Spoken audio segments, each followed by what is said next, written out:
let's say, 10 clicks. So of the 10 clicks, murag, duha ra ato muhuman sa story. Low na gari ang media literacy, ang reading comprehension, low pag yun to. And it's something disheartening po siya. Kay daghan mga misunderstandings na nangahitabo. Ang ako among good is somehow people treat certain forms of media as a quote-unquote finality of information. Filipino in general are coffee drinkers, good. Mangita gid sila kape.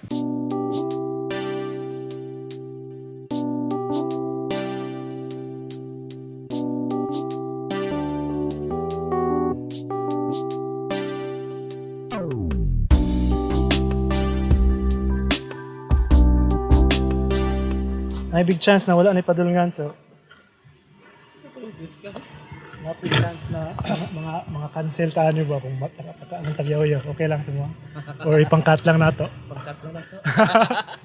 Okay, itong last time ko nastoryahan na iba kay Arj, podcast Arj, tara, sige, samahan sa isgutan about being, the former EIC of Sunstar, so na kay somehow authority sa information. And then ang first ni mo na yun kay, ang tao kailangan ng media literacy. And it's funny na katong nagtudlo pa ko sa senior high school sa Ateneo, media information literacy akong gitudluan ba. And then slowly, samtang nag-learn ko about it while teaching it, kita na ko lugas yung importante nga subject ay. Yeah, that was 2017. Saan nakakaroon? Samot ba ano ba? So, I think dito padulong atong storyahan na media information literacy from the former editor-in-chief of Sunstar Davao, RJ Lumawag. May buot. Anyway, tell us about kamusta sa initabo sa media literacy sa atong mga katawhan? Sa mahingon mo. Pasahan. Isa lang ang mic. Well, Claro. ako ang masulti magod, like, there are so many different forms of media ba? And then, ang ako among good is somehow people treat certain forms of media as a quote-unquote finality of information. Marag, wala sila, dili nila ma-discern na kini nga media just gives you parang the tip of the iceberg lang ba? For example, ang title pa lang. Daghan pa tao, abi nila ang title, mauna tong balita. It's a title, it's the headline because it needs to draw your attention. Headline naman ginabasa, di na ko mabasa. Dili na mabasag story. Okay. Maong low na gari ang media literacy, ang reading comprehension low pag yun to. And it's something disheartening po siya. Kay daghan mga misunderstandings na nangahitabo. Then, ang punto po kita nga media, we know na mas mag-cellphone ang bugat na headline. In other words, sensationalism gamay ang headline para makuha ang interes sa tao and then mag-sell. Unya kato lang ang basahon. Ang headline lang. Wala na matay si Kuan. Okay, kung you have to understand kini mga stories mo gud nga ginabuhat sa media is nag-agi og research, nag-agi og interview. So, dapat masabtan sa tao na dili lang ang story taman ra sa headline, ang story dili ra taman sa PubMat. No, there's a deeper story when you click the link. That's why we say na there is somehow a lack of media literacy for many. Nabay data or survey na nabuhat kung pila lang ka percent sa tao ang munaog jud sa dili lang ang headline mo click unya mo basa pa jud dili lang ang ang lead na paragraph basahon jud na nabay survey kung mubasa ba jud ta. Kuan, wala man gyud walay survey, pero sa Sunstar we are able to track data ba. Kaya we are using a certain online software which help us know kung kapila gi-click ang story. So, makibawan na mo nga kung sa mong links nga i-post sa social media, which stories are being clicked. And then, dito, mabantayan po na mo, gina-track po niya, hantod asa mo basa ang tao. Okay. Oo, so let's say we post it on social media, we get, let's say, 10 clicks. So of the 10 clicks, duha ra ato muhuman sa story. That's 20%. Oo. Lang nagtiwa sa story. Oo. And then the rest, tama lang sa first and second and third paragraphs. This is also when it comes to discussion rin sa mga reporters. That's why important yung sinasabi natin na lead writing, which is the first paragraph of the news story for those who do not know. Inverted pyramid. Inverted pyramid, which kanang struggle rin sa uban. Pero yeah, that's why reporters rin on their end, they have to know how to write their news stories na makuha sa unang first few paragraphs. Kaya data shows good nga people will read the first few paragraphs good. So important po dang role jud ay sa reporter. Dili kay warik-warik lang ta na reporter. Nya inaning story kay na naman sa social media tanan. Nyabot nga nako Davao Daily. So media man ako. Reporter nako. Kung reporter na tanan na reporter, wala na reporter. Unsaon pagtudlo po nato sa pa-reporter nga ayo pataka sulat dira. Mahulog ka tong formal journalism training. So, mahibawaan ninyo. So, di ba, sige, with social media, sige tag-post. Everyone can post. Na liberty of information. There's liberalized na ang pagbutang ng information sa internet. However, what sets apart mga trained journalists, trained reporters, is niagi ni sila uban nila dili journalism graduates, pero internally niagi ni sila mga training nila, mga media law and ethics, how to properly write a story. So niagi ni sila tanan ng mga information. And that set them apart from the regular person who's posting. Kay kini sila, they practice yung ginatawag nato nga murag objectivity, practice sila og verification of information. So before they post anything online, mao usahay ba kanang mo anang tao nga dugay lagi mo post, no? Nigaw ni post na nag-viral na niya sa social media, wala pa lagi mo nag-post. It's because we have to verify the information. And it's part of our job to verify this information. Mao nang nahitabo kay nay mag-post no, nay sunog sa buhangin. Pagtanan mo na nay sunog sa buhangin. Asa pit? Pila ang napatay, pila ang nasunog jud na kuan. Pila ang kabalay ang nasunog, pila ang damage. Wala talaga bang nakabutan na naisunog sa buhangin. So mabuang kag inisip, asa dapit sa kilid sa mong balay. Dito ila unahan nila Victoria. Awan dapit. So kana mga information para katong linog. Yep. Di ba? Nahulog na crane. So ana mga tao, basi na nahulog na tao. So based on verification and based of getting from official sources, na-determine sa media na walay no death occurred. Kay apparently that time naka-halt kuno ang construction ato nga project. So wala daw tao ato nga time sa babaw. So mga or kanong kuan pangitan katong series of earthquakes 2019. Di ba? Kato naglinog tapos tay tsunami di ay. Pero wala di ay based sa information ni Phil Vokes. Ano ba? So, maong kailangan gyapon ng media, maong kailangan gyapon nato usahay maminaw gid sa media, it's because kini mga information gina-verify gid nila bag-o nila ginagawas. Labaw na mga information relating to disasters, information relating to mga emergencies. These are all the information, these stories before they come out, verified gid ni sila dapat. Sa kadaghan-daghan pud sa pwede na magbuhat-buhat og page na lang. Usay makaingon pud gwapo lagi tanaw nilang page. Basig makaingon kag legit pud siya kayo. Unsaon how can you tell labi ng layman or labi ng ordinary people kung unsaon difference sa kani mas masaligan ni nga source or kani ang mas better na source? Sa kadang how do you know if this page is legit or not? Well, I think it will go down to doing your due diligence na good, no? Kay that's something na also it's very tricky to do. So ako when I check for information, when I see certain information and check the source, check na ko kung how long have they been in the industry. That's one of the things I check. Are they new? Unsa ilahang track record? Ako, for me, it's important nga na website. Especially for a news company. For I believe it should have a website. So gina-check po na ako kung let's say kini nga so and so ga-claim siya gabuhat siya balita, pero do they have a website? Ba kay what I'm seeing and what I've also gained from being in the industry is na may good mga journalists who establish their own media company, pero they don't establish it with a social media account. they have a social media account, they have a website. So sa website pa lang, pwede mo na nimo ma-check ilahang track record, how long they have been, ano ba. So also, check ko na ako ilang credibility. Cross-check na ako ilahang mga sources. Ano. So para sa ako I'd rather stick with the information coming from established na media companies, and then I'll have my doubts or second thoughts with the new ones. With the new ones, usually i-check sa nako if ma-cross-check na ko ilang information sa other na established media companies.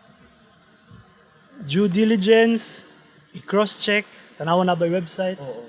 Okay, speaking of website, I think kuya ko kayong nabuhat sa Sunstar sa pag-ambak niya from newspaper na physical. Oo. Ambak siya into social media. Kaya dili man tanan nakabuhat na gracefully, I think. Storyahe ko sa adventure ko yun. I bet unsahin kaagi ninyo ana.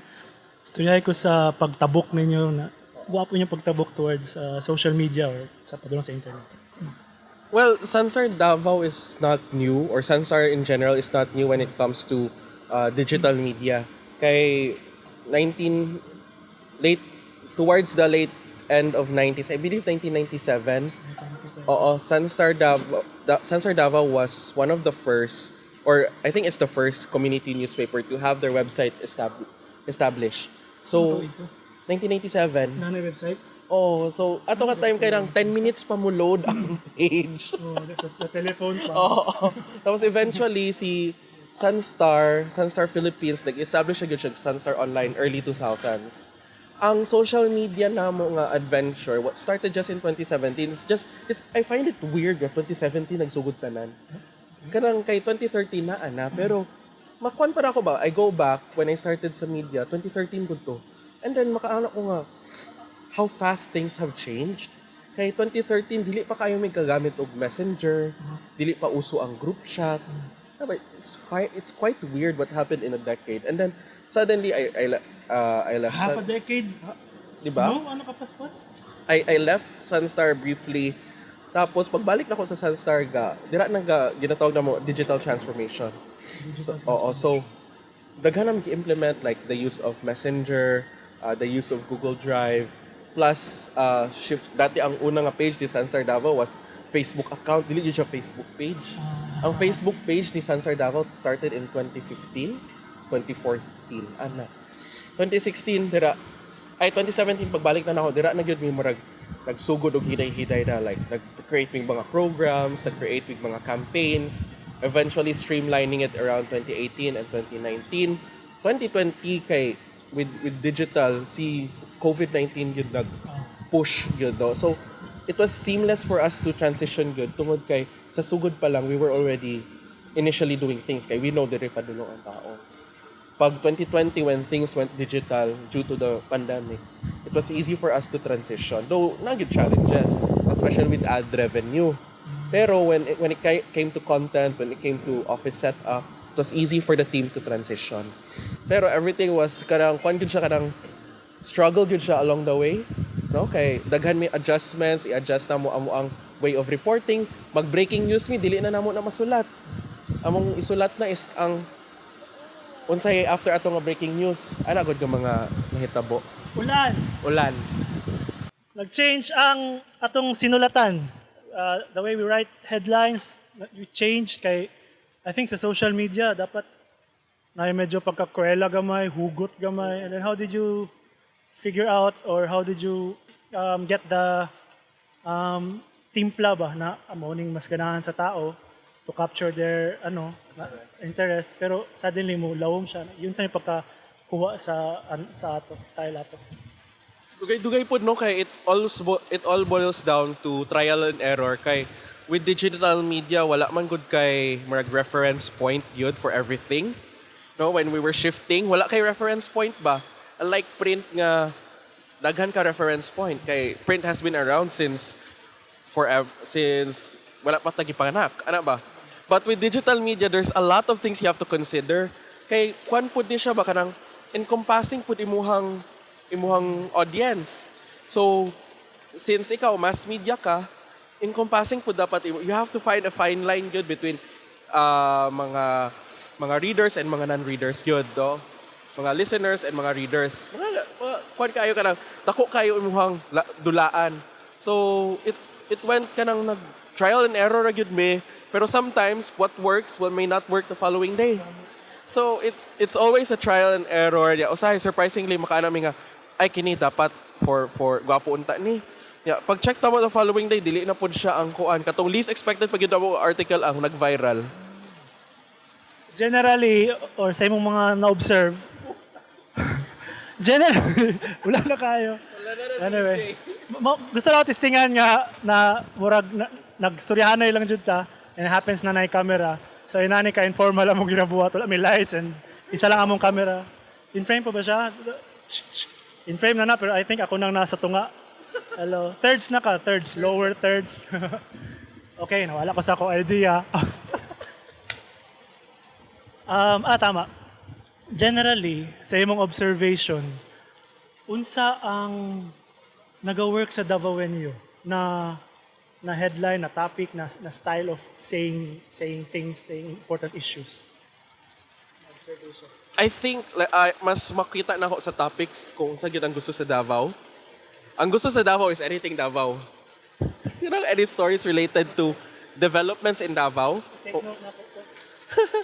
Mga kuha ka ng unsay mga bag-o nga infra projects, unsay or anything na mga musolbar sa mga problema sa mga Davaoenyo. For example, bag-o nga transport katong HPBS, katong priority bus system na na ginaplano sa city. Tanang balita ato, permi mo pick up. Ang Samal Bridge, permi mo pick up. So mga anything na development na mo relate sa mga gusto masolbar ng mga problema diri sa Davao. Drainage, hugawas pod. Also, of course, katong mga stories and disasters, dako po pick up. When it comes to personalities, anything related to the Duterte family has a tendency nga mo pick up yun, especially kay Digong or kay VP Sara. Those stories mo pick up yun na sila. Tapos mga pagkaon. That's a very important note sa mga bisag kinsa nga gusto mo transition online. I think kunyari negosyo gusto siya magkaroon og ibutang niya iyang business online, buhat siya Facebook page, buhat siya website ron. I think he should understand na dapat butangan niya stories of anything Davao. Yes. Grabe ka important ana nga value ba dapat bayaran ka na mo sa 300,000 sa imong seminar. Bitaw magbuhat kuan seminar na workshop na okay kung gusto mo viral. Pero ang pagka-viral na to, I think nag-study pod ka karon sa mga vlogger or influencer ba tawag sa ilaha, ano ba?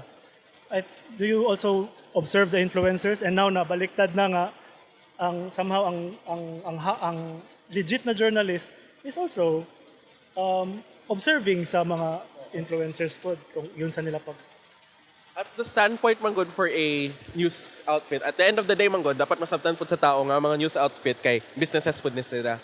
And then kini mga presence of vloggers and vloggers could also affect the ad revenue of media companies. That's why ginastadihan ni sila. We see them as also a competitor when it comes to ad revenue. Kay kini sila pwede naman sila mag-ex-deal. Ang media company dili maka-ex-deal kay ex-deal yung ibayad sa employees niya. So that's why it's important for media companies to also study the influencers in their area. Kaya also makitan po nila diri ang mga interest sa mga tao, especially when it comes to lifestyle content. So at least kana nga gap makabalo mi usaon pag-generate. And we also did that with Sunstar Davao. No, we looked at who are the influencers nga kusog. Unsa ang interes sa mga tao when it comes to these influencers.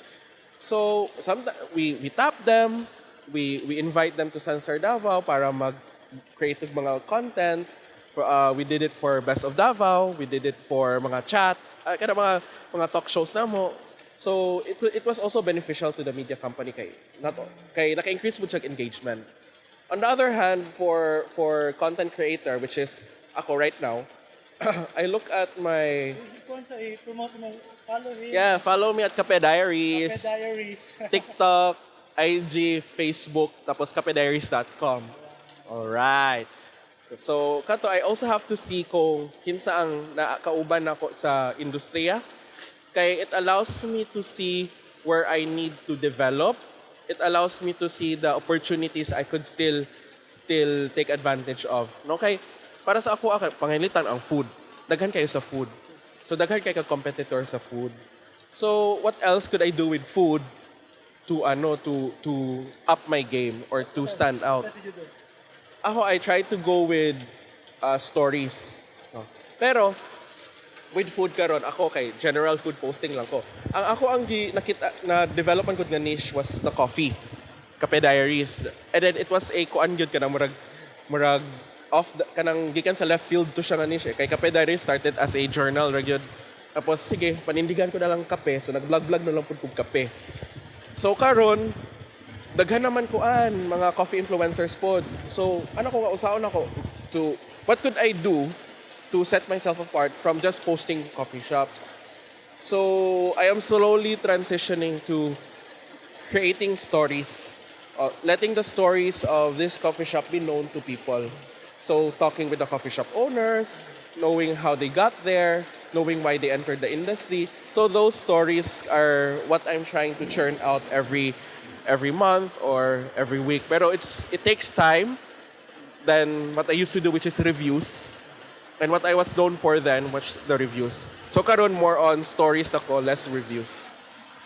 Apil po ng stories, no? Stories, I think stories ang top sa mga butang po when it comes to creating content. Stories, jud, no? I think isa mong kape ba, kay gitawag na comedians in a car getting coffee. Kalimot ko sa title. Sa Netflix, mura siya documentary na comedians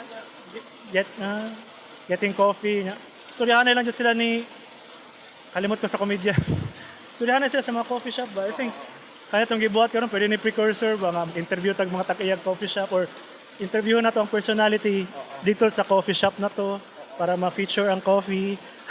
Pwede no? Pwede kayo. Kaya gwapo mong na siya na content because I mean usahay mo kuan mong promote na nga sige inom og kape dere. Pero there's always a story behind why people put up these coffee shops, especially those nga kuan kanang very into coffee. For instance, akong di gyud malimtan nga story is katong sa mobile coffee, si Grind Coffee. So, isa siya sa katong dira gyud mo turning point na ako as Kape Diaries. Kaya I was having coffee with him and I was just chit-chatting, how did you start? Tapos niya na siya nga, sir, nagsugod naman ko ani kay sa pandemic man gud siya nag-start. Niya, usar siya ka barista waiter sa isa ka hotel diri sa Davao. And then, during the pandemic, gi-furlough man na sila. So, kanang murag taas-taas nga leave nga unpaid. Furlough ang term. Pero, when they were furloughed, gikuan siya, kadawat man sila ayuda from DOT. Kay naman sila sa tourism industry.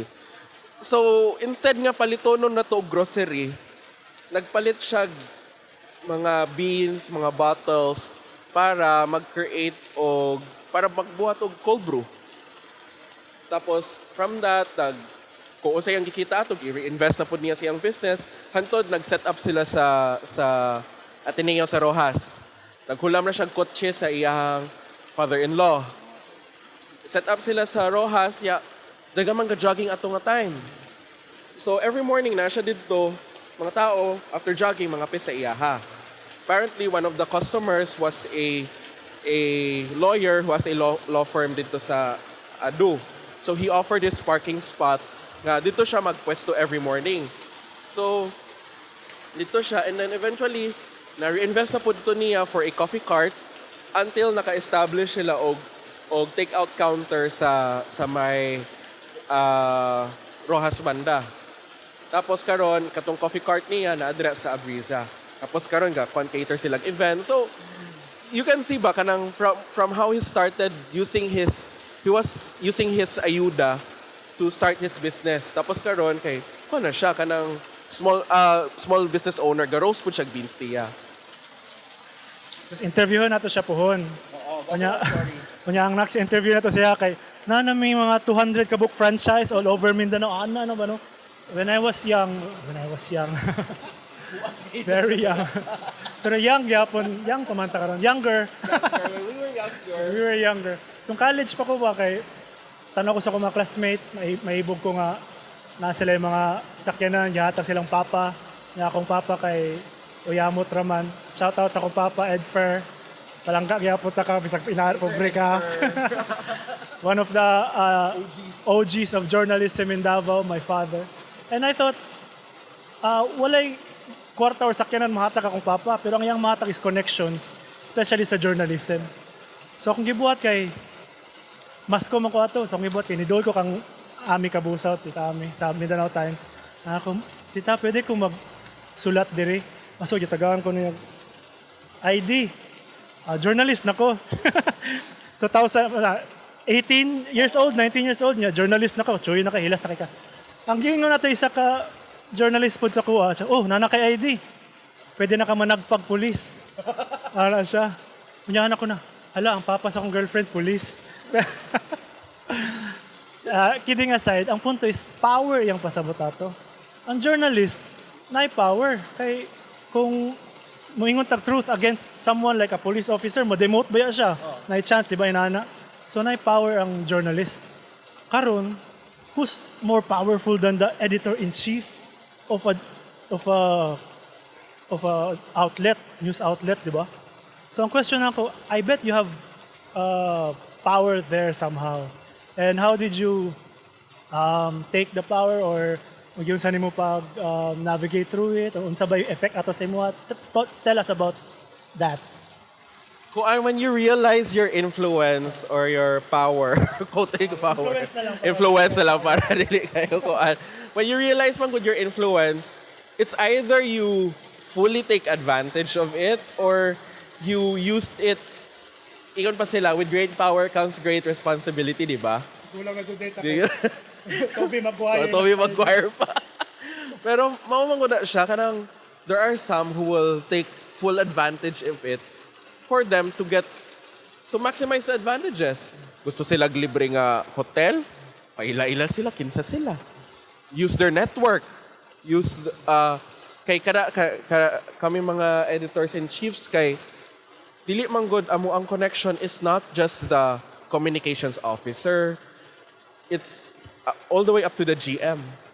It's all the way up to the directors who does come to our office for courtesy calls. And that's the level that we reach. So if you are in that level, you have that really strong network whom you could pull resources from, make requests, ask for favors, ano ba? And then the thought of that could be intoxicating to some. And if used improperly, it could get back to you. And it could affect your credibility as a journalist. No? And that is one thing I really don't like with some older or veteran journalists whom I've encountered. Kinsa ate. Dili ka mag-name drop. Pero Older daw ha, so younger pa naman ito. Wala kilabot ato. controversial kayo. Mas may manawag sa ako. Kayo. Pero kung alam, hypothetically saying, ara ba, there could be someone na who's not in his right or kada right mind now could use that for their own advantage. And it's not good. It's not a good image for a journalist. Kay kana imo makita sa mga portrayal sa TV sa media nga. Sige kung let's say Miranda Priestley, and good example, though dili siya journalist, pero her position was the editor-in-chief of Runway Magazine sa Devil Wears Prada. She used that power to let's say get rid of competition. She used her influence to this.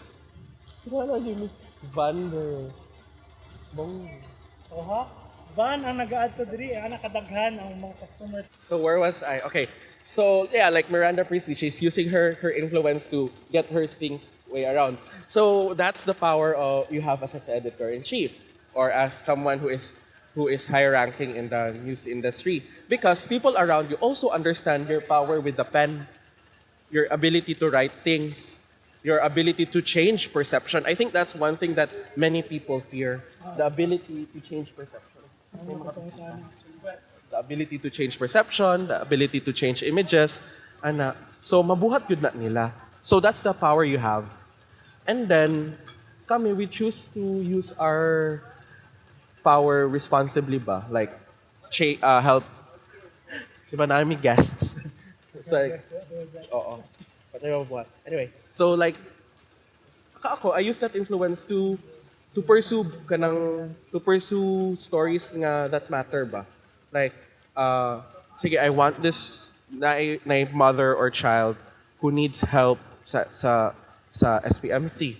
So ako as kon, I reach out to whoever I know at SPMC to get their story, and somehow pananghid sa ilaha nga pwede kwaon ni nga kuan na storya, pwede i-share ba ni nga story ana. So, mao na mga bagay-bagay na we could do as with the influence that we have. You want to change ano? I think yung puta sa ila. Oo. Move forward na lang tada their age. Okay lang. Okay. It's okay.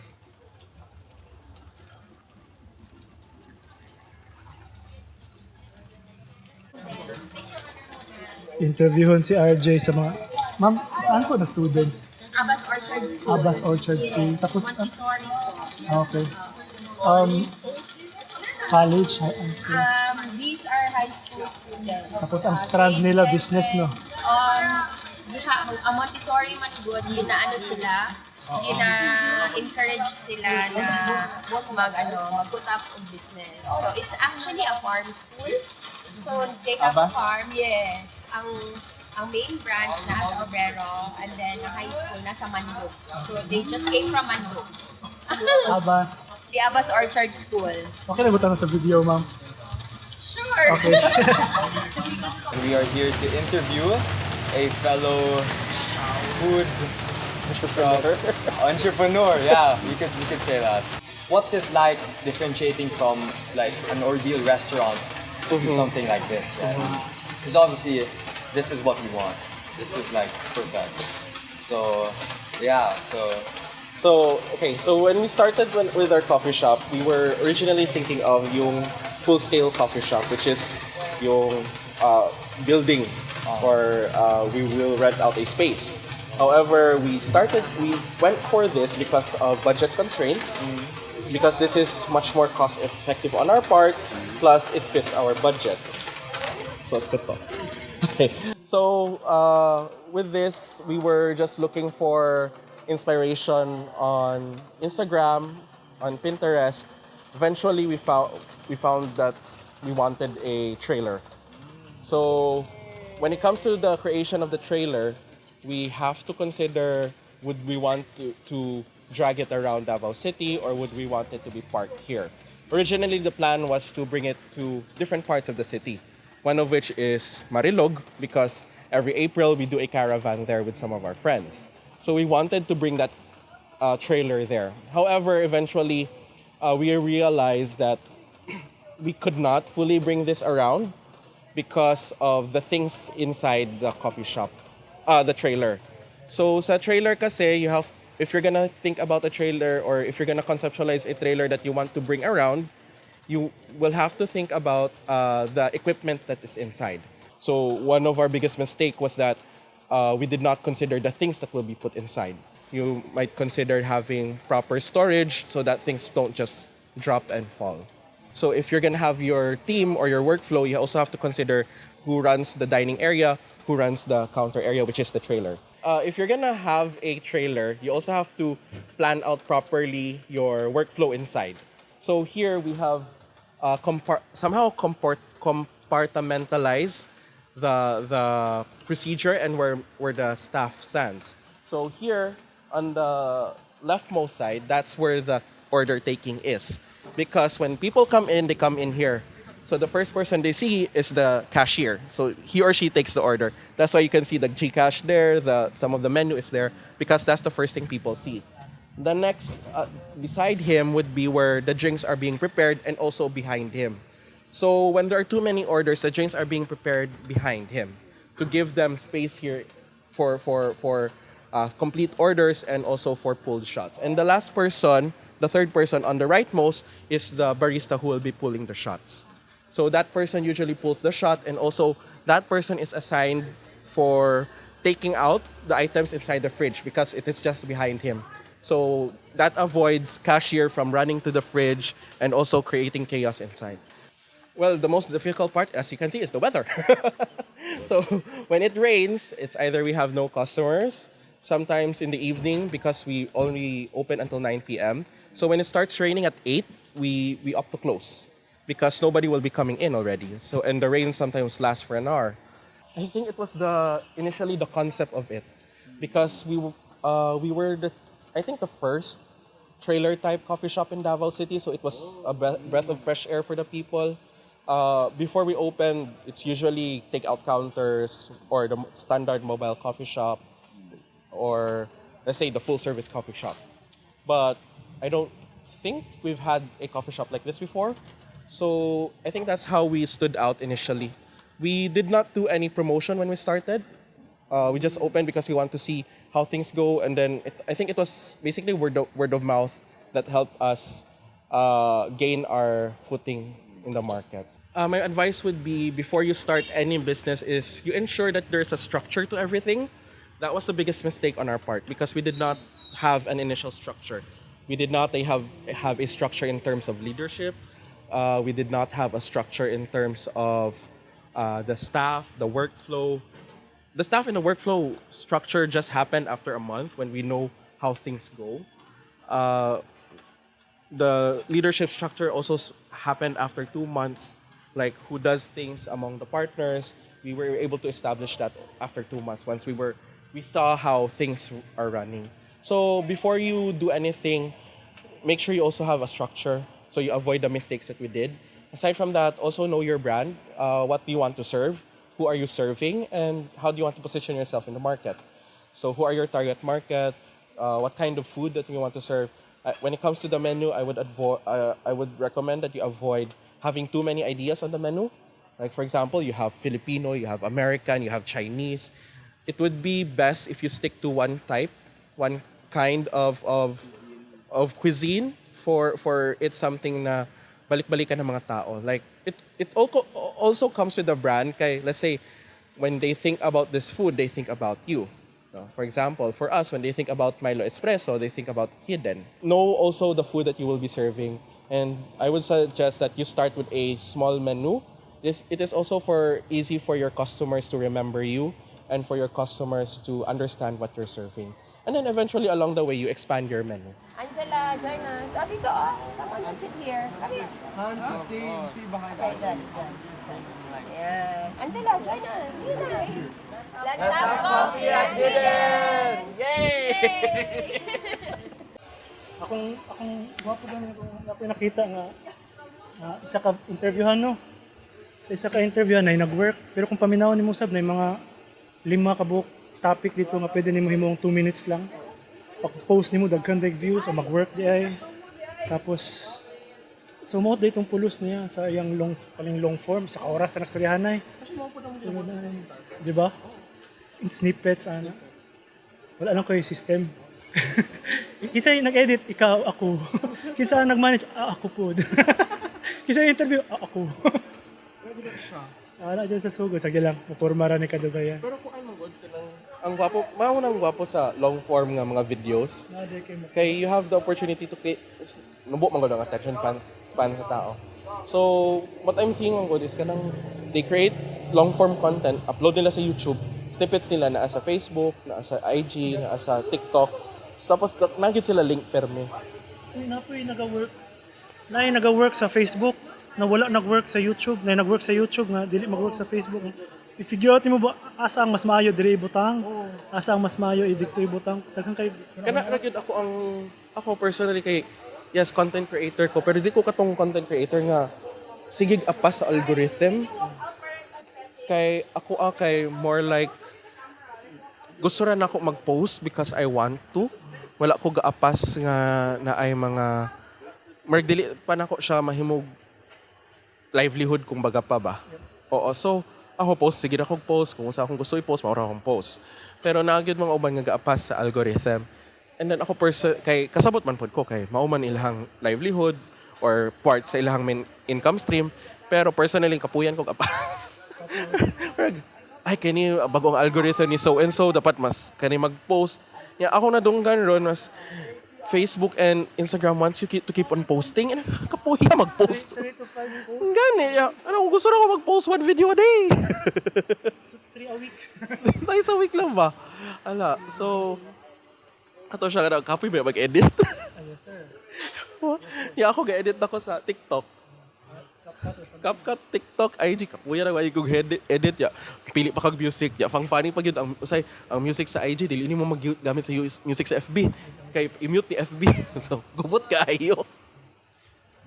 Nag-edit ko ka ng, ako nakita video nga, samtang nagastorya na mga words manggawas, text, mga animation. Gitistingan ako. Mga napulo ka oras ko nag-edit. 2-minute video. Pag-post na ako sa TikTok, 200 views. Next na po, nakabuhat ko mga 50 ka video. 200 views tanan. Sakon man niya. Pero ang na-notice ako sa TikTok, ganahan siya ka ng mga videos na murag. I think ang term ninyo ana sa film is kanang murag guerrilla filmmaking. Oo, kanang kuan lang yun siya kanang. Ana lang ba? Wala na yung samo, wala na yung kuan, wala na yung effects, wala na yung color grading, wala yung text. Tapos mo na kong makitaan kay TikTok na usually i-push niya. Ginasaka niya. Sa IG ng pod, yung gina-push ko itong mga aesthetic.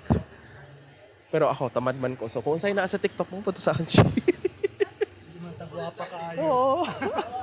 Yeah, I think it's at the end of the day, I think it's a millennial thing. I think it's common for millennials nga kung pwede kanina lang.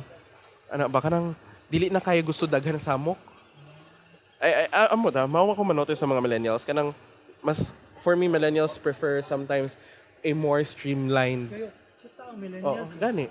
Murag for me manotice ako sa kasagaran, they prefer a streamlined operation. That's why they kanang masamukan sila sa bureaucracy kay pwede naman di ay anion o pwede i-cut yung mga bagay-bagay ba just to hasten things up, which is quite different sa let's say older gen kay si older gen needs approval daghan steps. For millennials I see nga gusto nila naitaro nga structure pero streamlined. Ambot nang sa Gen Z pero ako manotice sa Gen Z kay diretsoon na. Wala na reaction pero Dili na ako masabtan dyan ang Gen Z. Sa man, millennial na kahit. I think yan po ang feeling sa boomers. Ano sa mga bata karon. Karon sa mga oh my god, ako na nag-iingon na. We are on that age na. Sa man sila. Pero unsa man gikapoy na kag bureaucracy maong kuan ano sa ba. Yeah, so ako personally kung pwedeng i-streamline. Like kasabot ko sa the need for approval kay it's accountability ba.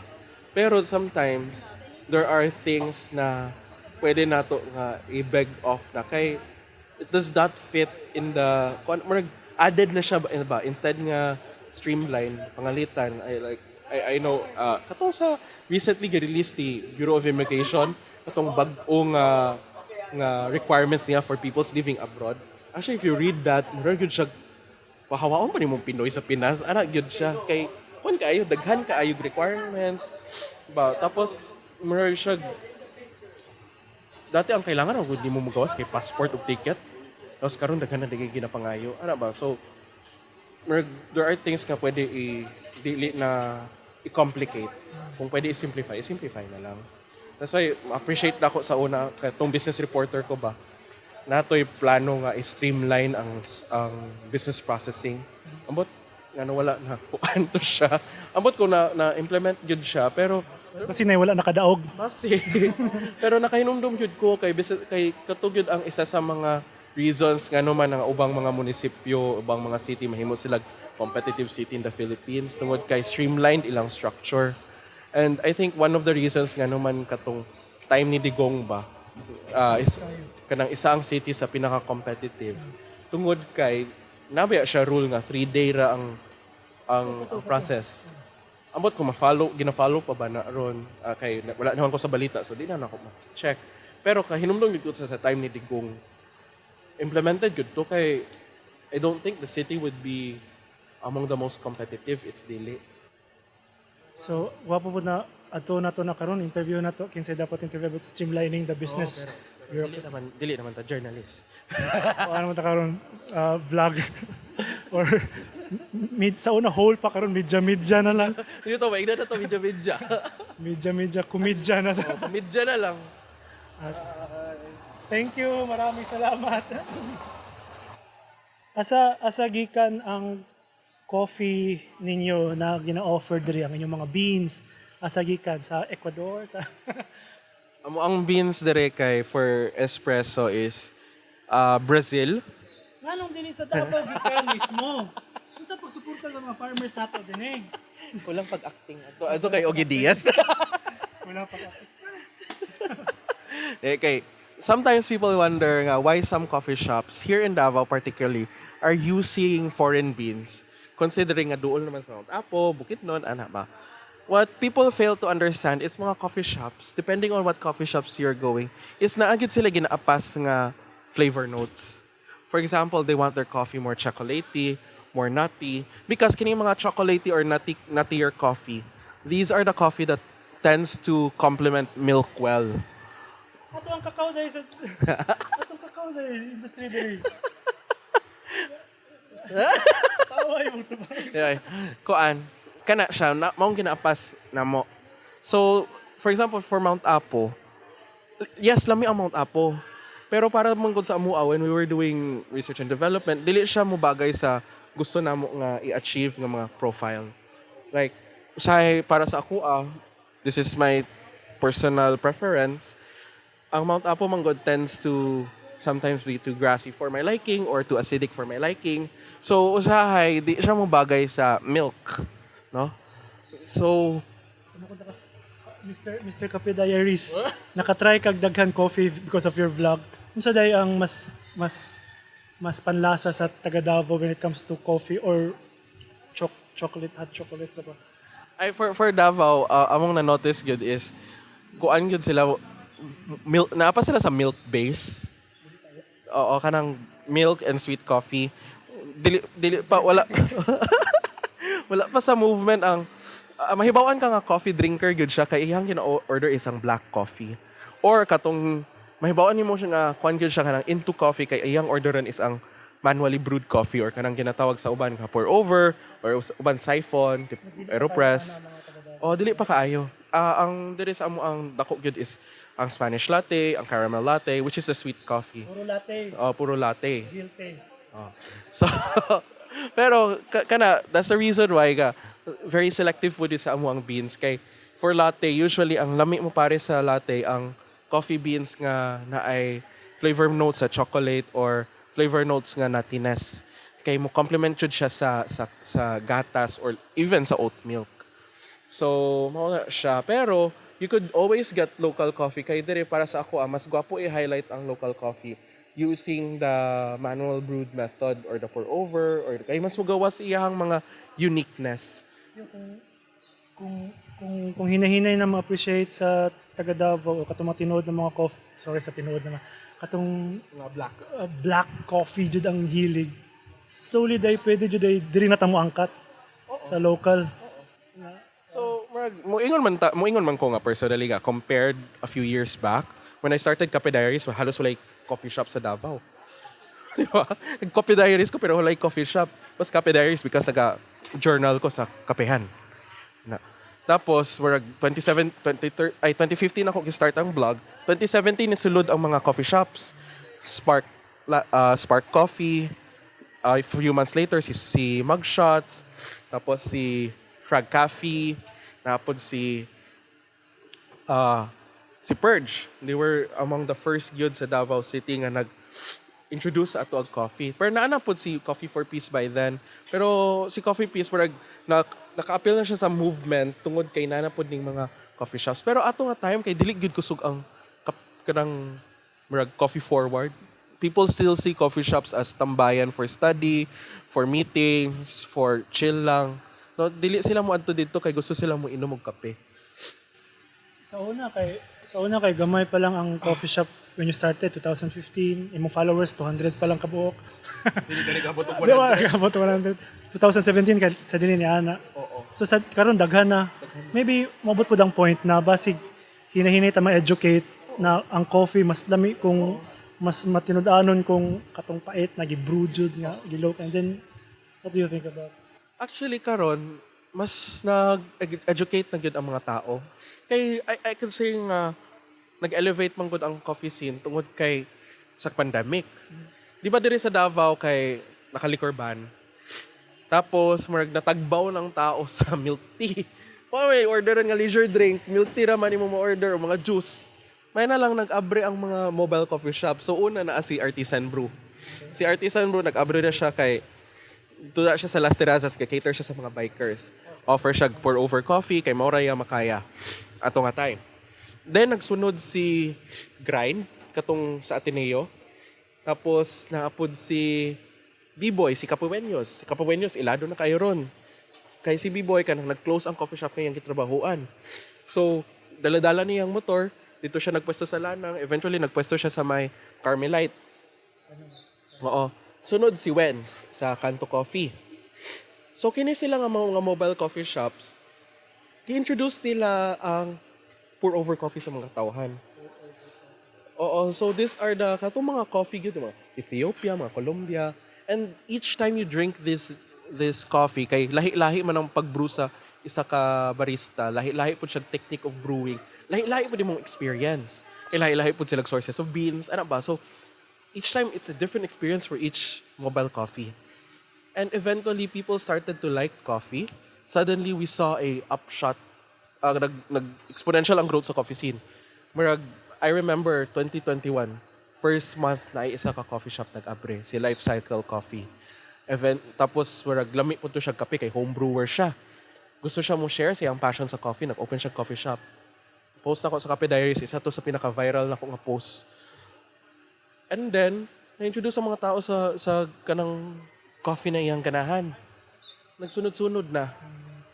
Si Purge nakakita og di man revival pero nag-pick up si Purge. Si 4th Street nag-reopen, nag-pick up pod siya.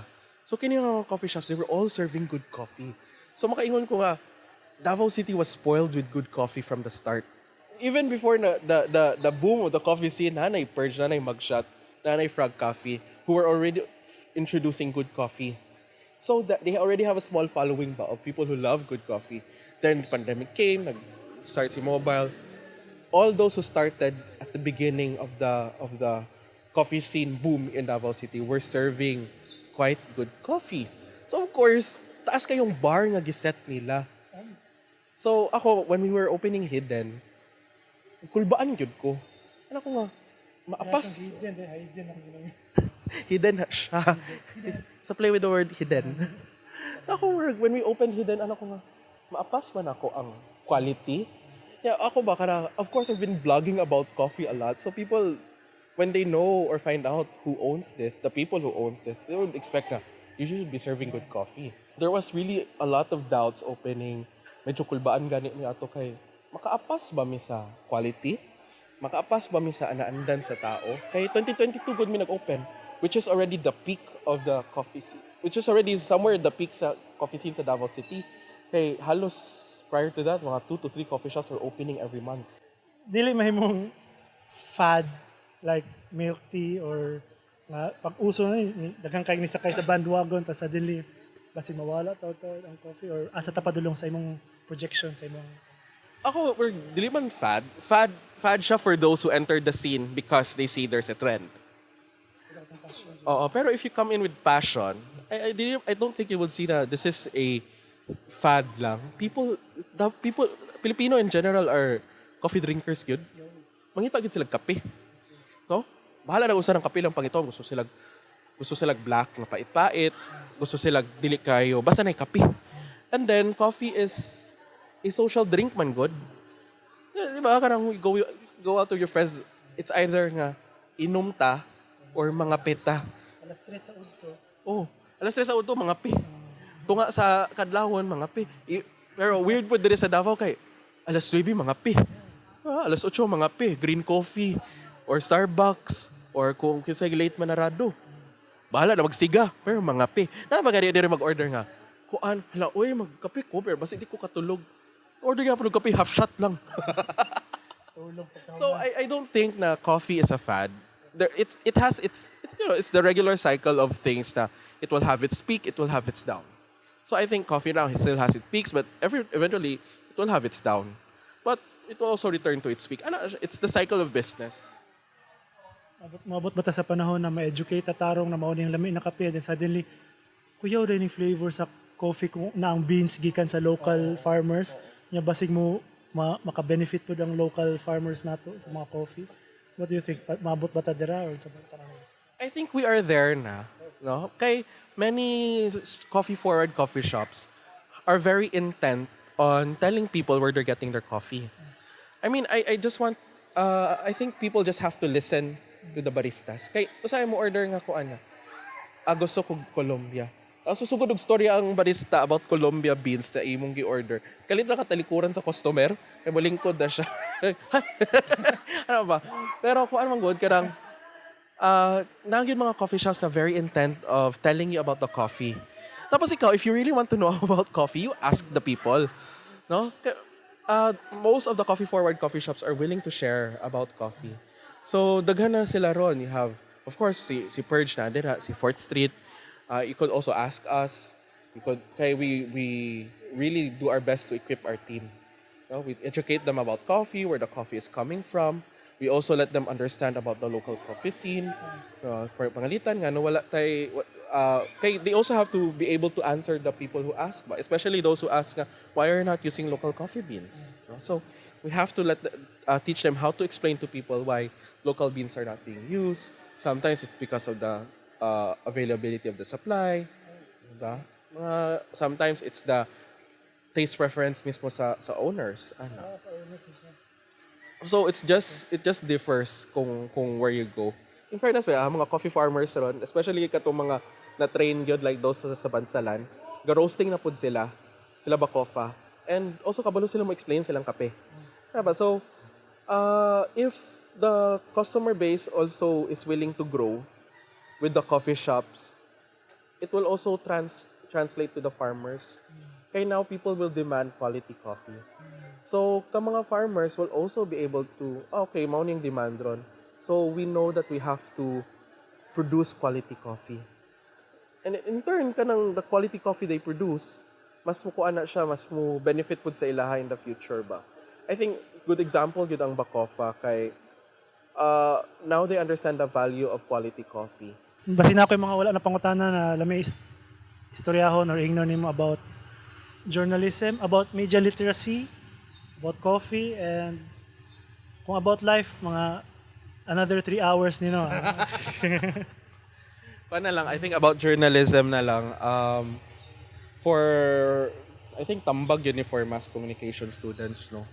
Kay ang ako, when you enter any communications related na course or related na job, or if you're gonna pursue a communications na field, you have to be able to write whatever form of writing is required of you. Public relations writing, news writing, feature writing, copywriting. You have to be able to write. Dili pwedeng feature ra imuhang strength. You have to be good at every, or kung ano man good ka, kung journalist ka, you're a jack of all trades when it comes to writing forms. You will journalists in their field, yes, na maayo mo business right, na maayo mo sports right, pero at the end of the day, news writing is news writing, so kabalo na sila mag-news write. Feature writing is feature writing, so kabalo na sila sa feature writing. And then, if you're working at a community newspaper, you're required to know all those forms of writing. So if you really want to pursue a job in writing, in communications, you should not be, dili ra ka dapat mo speak well, pero gwapo gyud ang value nimo if hawod ka mo sulat. Kay ako pod, when I was in the industry, when people ask me, Jay, do you know any fresh graduate who's looking for work? Pero I want a fresh graduate who's able to write. Writing is a skill valued by many in the communications industry. If you cannot, or kung maglisod ka write, find a way to improve your writing. And you can do that by reading. Dili ka mag-read ug kanang naara gyud sa kanang website, grab a book, grab a newspaper, and start reading. Kay at the end of the day, your skills in writing would be something that your employer will value of you. And believe me when I say this, because I took jobs when I left Sunstar briefly. I was hired because not because I'm a good worker or not because I'm RJ. It's because they know that I could write what they need me to write. So when I transferred to my first job na not related sa media, I was a technical writer.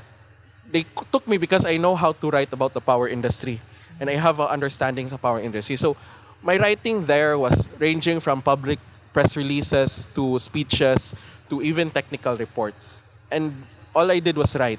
When I transferred to another job, which is in a power company, it's because not only did I have the knowledge about the local power industry, but it was also because they know I could write. So I was producing a newsletter na ako nagsulat, ako nag-layout, ako nag-take of photos. And oo. So when I also left that job, there were also job offers, and then many of the LinkedIn nga mga offers rin is people who are looking for somebody who could write. So really paminaw gyud sa inyong teacher nga sa inyong news writing course or journalism course, and do your best to improve your writing kay it is really a valuable skill whatever communications path that you pursue. Shout out sa kuang teacher sa journalism, si Ma'am Jemima Valderrama. Hey, Ma'am Jam. Now, I'm very tempted. Ending naman ito, I think, okay pa ka, di pa tamahuman. Tempted na noon kumaingon na, yo, writing, yo, chat GPT. Okay. About AI, no, sa AI. ChatGPT, don't use it as the final. Ang when it comes to AI, I like to see it as an assistant for work. No, dagan kay tao nga. Well, before I left Sunstar Davao, I attended the Philippine Press Institute nga conference. So there were fears about AI. Understandable. Kay a good AI, when you prompt a AI properly, they could really take your jobs from you. When you prompt it Oo. Pero at the end of the day, maka-notice ko nga, it cannot satisfy the standards or the stories that I want. So, I decided to repurpose AI. I've never used AI to write stories. Pero I've repurposed AI to, let's say, it's easier kasi to use, it's easier kasi for it to be used for me as a tool to search information. Kaya di ba, if I use Google, naaraw yung mga reference. Click lang. Tapos dagan kayo basahon. I could go to ChatGPT and ask ChatGPT, I want to know more about this kind of issue. So, it will hulbot everything on the interweb. ChatGPT explain hulbot. Oo. Pero it also has its limitations ba? Like, for example, si ChatGPT, until a certain point na iyahang knowledge. That's why you cannot fully rely on it.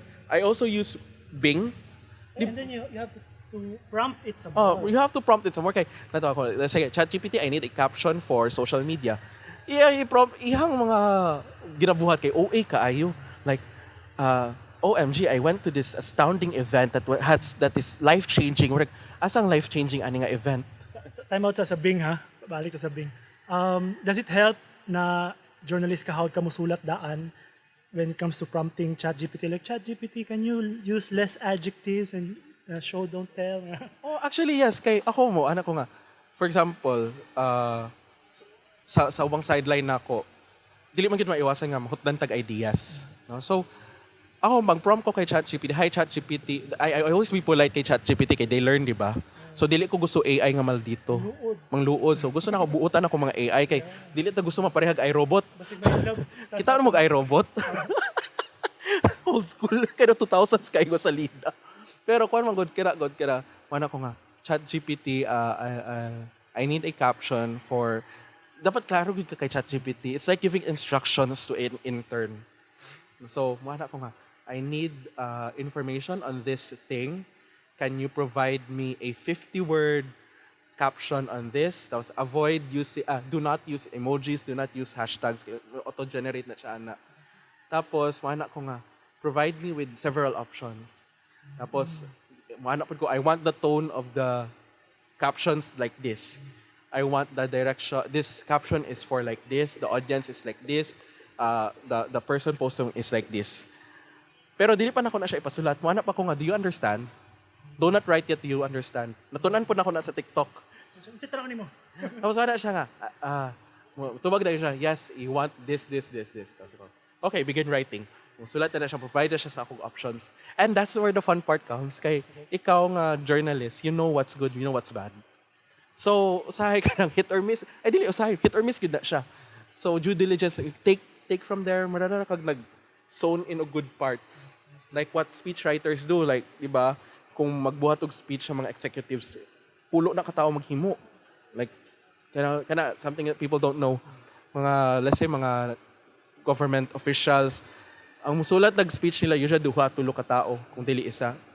Pero kanang, let's say, kanang kay president, kay I remember when I was still working in the government, nagtabang ko write speech on power.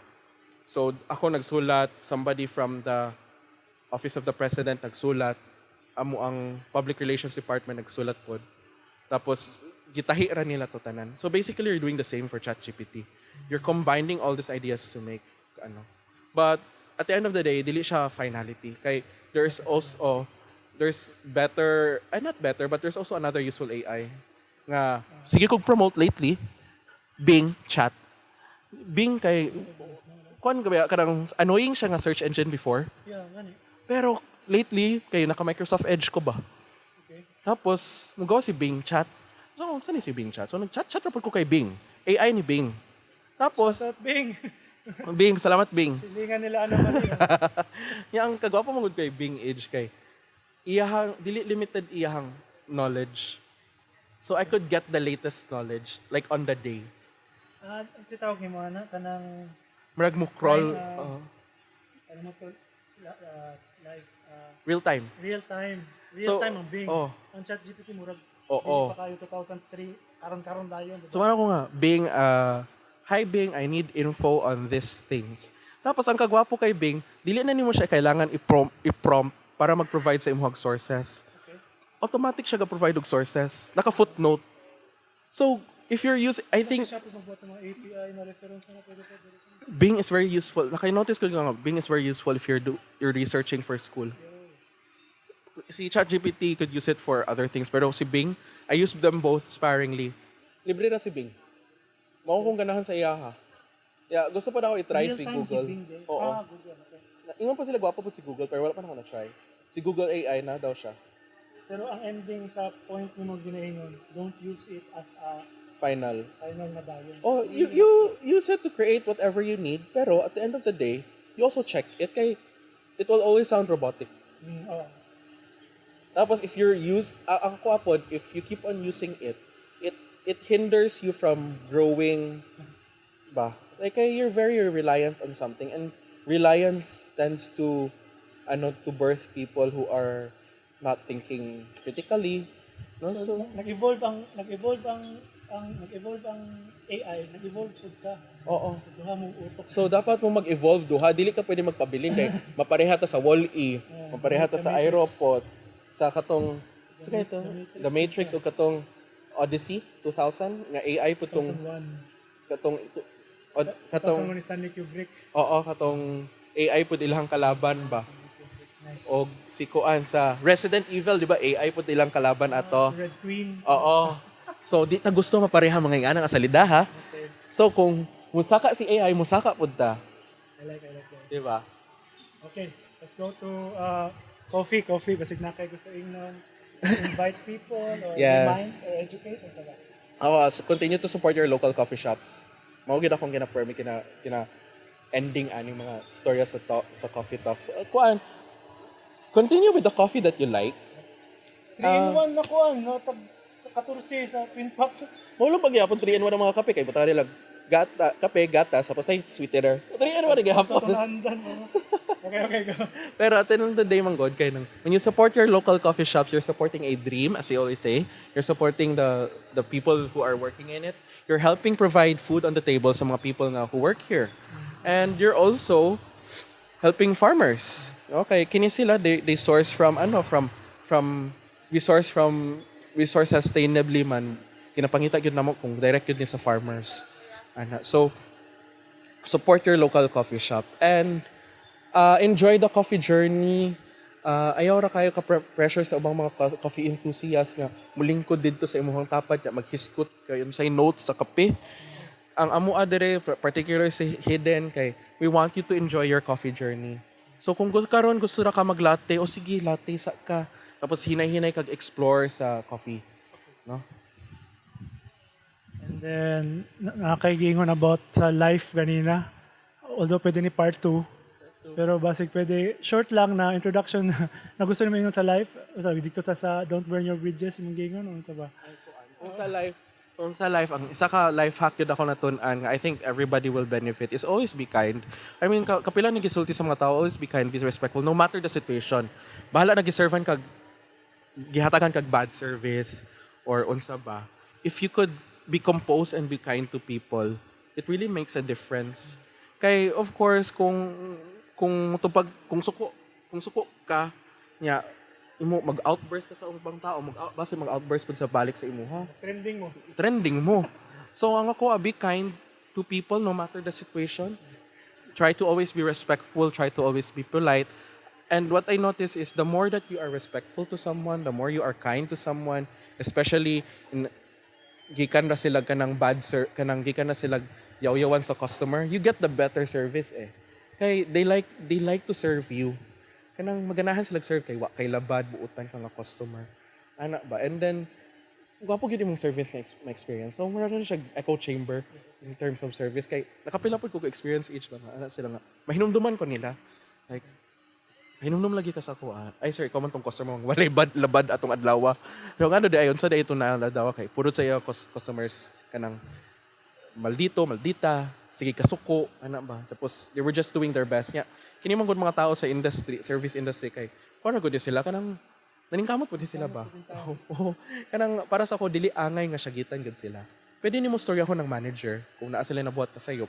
Pero always keep it professional, always keep it kind. Kay kindness goes a long way. And at the end of the day, they will be thankful pagani. Sir, we are thankful. We appreciate your kindness for approaching us and telling us what happened. Kaysa mo rant out ka, kaysa mag-create kag scene sa wherever asa man ka. And thank you. Wala mi ending, wala mi kayo Thank you. Like and subscribe. Okay, ato sa wala mo ko inana, di mo. Wala kayo luasan ni butang sa TikTok ba ni or sa TikTok bro. na diri sa kilid. Na diri sa boss. Oh. Kunya ang magtanaw ani mo kita-kita pa lang man. Kay ang uban na nagtrending katong mga sikat na daan na interview nato. Ang sikat jud kayo. O gani kami camera man. Enjoy lang ni. Basig maka-comment mo kung kinsay ilang may interviewon sunod. Ikaw basig na kayo ma-suggest kinsa may tanaw nimo. Kuan. Kasi mga tabian sa world. Oh, mga tabian na istoryahan. Gani amabot ta na sila. Sige man, thanks kayo man. Fist bump.